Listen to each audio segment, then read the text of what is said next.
Rahul മാങ്കൂട്ടത്തിനെതിരെ പോസ്റ്റിട്ട youth Congress നേതാവിനെതിരെ രൂക്ഷമായ cyber ആക്രമണം. Youth Congress സംസ്ഥാന ജനറൽ സെക്രട്ടറി നീതു വിജയനെതിരെയാണ് അതിരൂക്ഷമായ സൈബർ ആക്രമണം നടക്കുന്നത്. കെ ഷൈൻ ടീച്ചർക്ക് ഇടതുപക്ഷം എല്ലാ പിന്തുണയും നൽകുമ്പോൾ കോൺഗ്രസിലെ വനിതാ നേതാക്കൾ അവരുടെ പാർട്ടിയിൽ നിന്ന് അതിക്രൂരമായ സൈബർ ആക്രമണമാണ് നേരിടുന്നത്. രാഹുൽ മാങ്കൂട്ടത്തിലിനെ അനുകൂലിച്ചുകൊണ്ടുള്ള നടൻ രമേശ് പിഷാരടിയുടെ നിലപാടിനെതിരെയാണ് നീതു വിജയൻ ഫേസ്ബുക്കിൽ പ്രതികരിച്ചത്. രാഹുൽ മാങ്കൂട്ടത്തിലിനെ അനുകൂലിച്ച രമേശ് പിഷാരടിയുടെ നിലപാട് തെറ്റാണെന്നും ഇത്തരം സമീപനം ശരിയല്ലെന്നും നീതു വിജയൻ ഫേസ്ബുക്ക് പോസ്റ്റിൽ പറയുന്നു. യൂത്ത് കോൺഗ്രസ് വനിതാ നേതാവെന്ന നിലയിൽ ഞങ്ങൾ അനുഭവിക്കുന്ന ബുദ്ധിമുട്ട് നിങ്ങൾക്ക് മനസ്സിലാകില്ല എന്ന് നീതു പറയുന്നു. തനിക്കെതിരായ ആരോപണങ്ങൾ തെറ്റാണെന്ന് എന്തുകൊണ്ട് രാഹുൽ മാങ്കൂട്ടത്തിലിന് പറയാൻ കഴിയുന്നില്ലെന്നും നീതു ചോദിക്കുന്നു.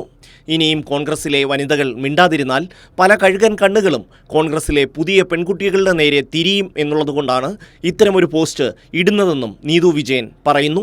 ഇതിൻ്റെ പേരിലാണ് വലിയ തോതിൽ അവർക്ക് സൈബർ ആക്രമണം നേരിടേണ്ടി വരുന്നത്.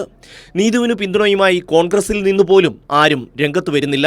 അതേസമയം അപവാദ പ്രചരണം നേരിട്ട കെ ഷൈൻ ടീച്ചർക്ക് വേണ്ടി CPIM പ്രവർത്തകരും ഇടത് അനുഭാവികളും ഒരുപോലെ രംഗത്ത് വരുന്നു എന്നതും സമൂഹമാധ്യമങ്ങളിൽ ചർച്ചയാകുന്നു. കോൺഗ്രസിൽ സ്ത്രീകൾക്ക് എത്ര സുരക്ഷയുണ്ട് എന്നത് നീതു വിജയന്റെ അനുഭവത്തിലൂടെ വീണ്ടും ബോധ്യമാവുകയാണ്. News desk, Kairali news.